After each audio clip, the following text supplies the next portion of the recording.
কিছুক্ষণ আগেই শিয়ালদহ বারাসাত রুটের দুর্গানগর রেল স্টেশনে ঘটে গেল এক ভয়ঙ্কর ট্রেন দুর্ঘটনা। ভয়াবহ এই দুর্ঘটনায় ব্যাপক ক্ষয়ক্ষতি, চলছে জোর কদমে উদ্ধার কাজ। তবে কি ঘটল, কিভাবে ঘটল, কি জানা যাচ্ছে এই মুহূর্তে, কতটা ক্ষয়ক্ষতি হয়েছে এই দুর্ঘটনার ফলে, জানবেন সম্পূর্ণ বিস্তারিত ভিডিওতে। তাই অবশ্যই ভিডিওটি শেষ পর্যন্ত দেখবেন এবং আপনি আপনার জেলার নাম ভিডিওর কমেন্ট বক্সে কমেন্ট করে আমাদের জানিয়ে দেবেন। আপনার জেলার নতুন কোনো খবর বেরিয়ে এলে আমরা আপনাকে জানিয়ে দেব। একটা ছোট্ট অনুরোধ আপনার কাছে, ভিডিওটিতে একটি লাইক করবেন এবং আপনি এই চ্যানেলটিতে নতুন হলে চ্যানেলটিকে সাবস্ক্রাইব করে পাশের বেল বাটনটি বাজিয়ে দেবেন পরবর্তী খবরগুলো সবার আগে দেখার জন্য।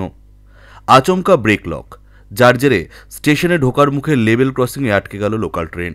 সোমবার সন্ধেই ঘটনাটি ঘটেছে শিয়ালদহ বারাসাত রুটের দুর্গানগর রেল স্টেশনে। ঘটনার জেরে সংশ্লিষ্ট রুটে বিপর্যস্ত রেল পরিষেবা, তীব্র যানজট সড়কপথেও। রেল ও স্থানীয় সূত্রের খবর, আপ শিয়ালদহ বারাসাত মাতৃভূমি লেডিস স্পেশালে ঘটনাটি ঘটে।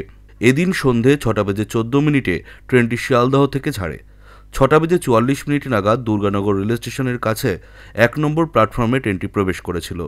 14 বগির ট্রেনের 8টি কামরা স্টেশনে প্রবেশের পরই আচমকা ট্রেনটি থেমে যায়।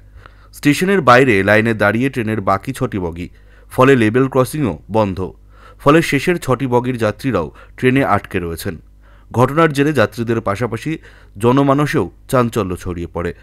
ঘটনার জেরে রেলের পাশাপাশি সড়কপথেও তীব্র যানজট। ড্রাইভার চেষ্টা করেও ব্রেক লক খুলতে পারেননি। রেল সূত্রের দাবি, দমদম থেকে রেলের কর্মীরা আসছেন, তারপরে ঠিক হবে। ফলে সংশ্লিষ্ট রুটের একাধিক ট্রেন দমদম বিধাননগরে দাঁড়িয়ে রয়েছে। অফিস ফেরত সময়ে রেল দুর্যোগের ঘটনায় চরম ভোগান্তিতে নিত্যযাত্রীরা। তবে ডাউন লাইনে ট্রেন চলাচল স্বাভাবিক রয়েছে বলে রেলের দাবি। দুর্গানগরের স্থানীয় চা ব্যবসায়ী মনু মণ্ডলের কথায়, 30 বছর এখানে ব্যবসা করছি, এমন অভিজ্ঞতা আগে কখনো হয়নি। ঘটনার জেরে 1 নম্বর লাইন অবরুদ্ধ। 2 নম্বর লাইনে উপরে দাঁড়িয়ে রয়েছে কৌতূহলী মানুষজন। ওই 2 নম্বর লাইন দিয়ে আপের ট্রেনও চলাচল করছে। ফলে দুর্ঘটনা এড়াতে স্টেশনের কর্তৃপক্ষের তরফে লাইনের থেকে সরে দাঁড়ানোর জন্য অনুরোধ করা হচ্ছে। অন্যদিকে লেভেল ক্রসিংয়ের দুদিকের সড়ক পথের একটি মিশেছে বেলঘড়িয়া এক্সপ্রেসওয়েতে, অন্যটি এয়ারপোর্ট 1 নম্বর গেটে। প্রায় 45 মিনিট ধরে লেভেল ক্রসিং বন্ধ থাকায় সংশ্লিষ্ট সড়কপথেও তৈরি হয়েছে তীব্র যানজট।